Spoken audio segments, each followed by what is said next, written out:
ирээдүг харъя гэвэл түүхийг унш гэж нэг үг өгдөө. Тэгэхээр ерөнхий санаа нь бол хингийн шүү дээ. Юу гэхээр яг үзэгчд зориулаад товчхон хэлчихье л да. Манай эртний 5 дугаар зууны үед хүн болгон мэдэндээ Ромын эзэнт хүрэн гэж байсан.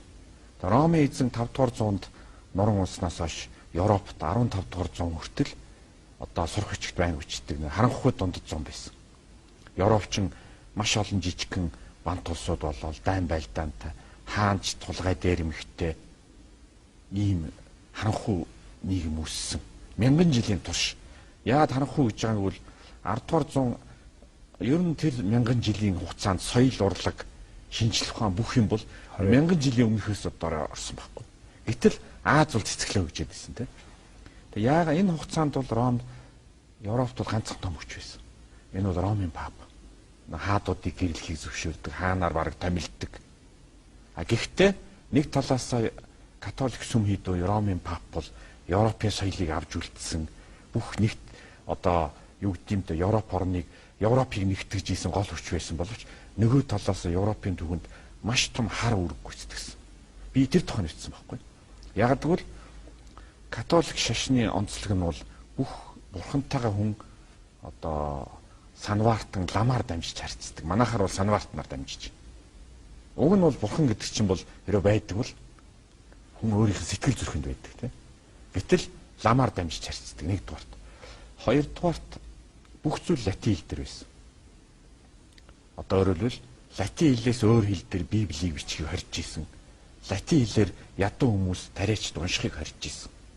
Тэгээ библиотека гэдэг үг маань Библи уншдаг өрөө гэдэг өнөөдөр бүр нэг тамийн хүртэл үлдсэн байна. Тэгэхээр католик шашин бол яаж исэн гэхээр хүний итгэл үнэмшлийг өмчлөсөн байхгүй. Бурхны нөхгүй. Бурхан бол зөвхөн ламд байгаа. Та ламд л мөргөнө. Нөгөө талаас латин хэлийг хаачихлаар мэдлэгийг өмчлөсөн. Тэгтэл 16 дугаар зуунд Европт хоёр том өөрчлөлт гарсан. Нэг нь бол Мартин Лютер Библийг орчуулад герман хэл дээр гаргацсан. Нөгөөх нь Гутенберг ном хэлсэн тийм. Тэгээ ингээ Европчууд мэдлэг нь итгэл үнэмшлэн задраад бидний өнөөдөр түүхт мэддэг мэдээллийн хувьсгал болсон. Тийм Европын сэргэн мандал болсон шүү дээ. Тэгээ Европ Азаас мундаг хурдан хөгжсөн. Ренессан тийм. Тэгэхээр эргээд харахаар төвд маань одоо манай ламын шашин загвар нь яг католик шашны загвар байгаа байхгүй. Ягаад гэвэл ламд мөргөн үе гэж байгаа шүү дээ. Түүнээс бурхан багш биш. За дээрэс нь бүх юм төвд хэл дээр. Тэгээд дүгнэлт хэлбэл Монгол хүн өнөөдөр шашин гэж яг шашны зан үйлийг дагаад хүр дэргүүлээд ном уншуулад байгаа боловч өөрөө гэгэрдэг байхгүй.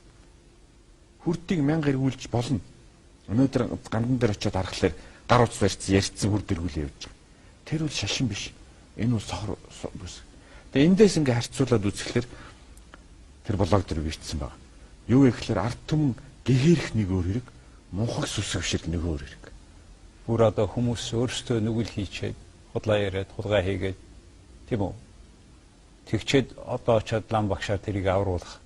Тий. Тэнд очиж мөрөгчих юм бол тэр нь одоо нөгөө нүгэл нь арилна гэсэн ийм ойлголтоор нийгэм чинь урагшлаад байна. Ерөнхийдөө лам бол сайн харвал, зүгээр харвал энэ бол шашны түгээгч. Одоо зонхын бурхны шашныг реформ хийсэн үр дүнд лам бол үнэхээр ламд мөргүү гэдэг чинь зөв талаас нь харуул үнэхээр соён гэгэрүүлэгч. Буруу талаас нь харуул хүн бурхан хоёрын хооронд байж байгаа зурчлагч байхгүй, ченж байхгүй. Энэ нөхөр хэрвээ мөнгөний хойноос ажиллаад эхлүүл бүх юм завхарч байгаа. Тийм учраас миний бодлоор шарын шашны хамгийн том завхрал бол харанхуй өөрөөр гэгэрлийн замаас харанхуйн зам руу яагаад шилжсэн гэвэл дундуур нь нөгөө бүх дутагдaltaй шуналтай хүмүүс орцсон. Тэгэхээр энэ бол хүний нийгмийн жишээл яг бодит түүх ярил л та. 23 настай охин лам дээр очиод нэг залуугийн тухай асууж байгаа юм. Би тэрийг хажуунаас хараа суужсэн. За тэр хүнтэй дорж ичгэнэ тэр залуутай суугаад миний заяаны хааны мөн үү гэж. Тэгээ нэг лам нь бол одоо уншаад мэдчих ах шиг байна л та нөгөө зурхаа эдрийн тааруулаад.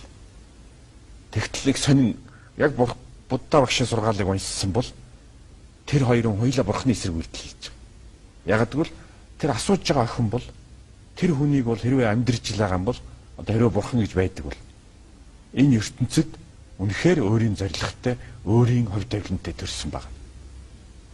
тэрийг өөр хүнээс асууж явна гэдэг бол өөрөө нүгэл واخгүй. Өөрийнхөө амьдралаар итгэхгүй байна тийм үү? Өөрөө итгэхгүй, өөрөө тэр өөрийнхөө хувь заяа, өөрийгөө хувь заяаных эзэн гэж бодохгүй байна. Өөрийнхөө тэр замыг бол өөрөө харахыг ч хүсэхгүй, түүнийг хайж олохчгүй байгаа байхгүй. Тэгээд шууд хүнд мөнгө өгöd асууж байгаа. Нөгөөх нь лам хүн. Уул нь тэр хүний чинь гэгэрүүлээд та бол сэтгэл зүрхээ чагнаад өөрийнхөө амьдралыг өөрөө шийдэх ёстой. Уг нь бол тэгмээр юм шиг надад санагдчих. Гэтэл өмнөөс нь шийдэж байгаа байхгүй. Орол тэр залуу бол одоо тань тохирох хүн байна, тохирохгүй хүн байна гэж. Энд чи аль нь Бурхны хуулийг зөрчиж байгаа юм. Ягаад гэвэл нэг нь бол өөрийнхөө хувь төөргийг хүнээс асуугаад яваад байгаа юм. Нөгөөх нь нөгөө хүнийхийг хэлж өгöd байгаа. Уг нь бол энэ ертөнц үнэхээр Бурхан гэж байдаг бол энэ ертөнц байдаг бол хүн яагаад энэ төрсөн бэ гэвэл өөрийнхөө амьдралаар өөрийнхөө хувь төөргийг олж мэдрээд түүнийгээ сэтгэл зүрхээр мэдрээд ч юм уу тий оюун тархиараа амьдрах хэрэгтэй. Тийм хүмүүс чинь жаргалтай байдаг шүү дээ.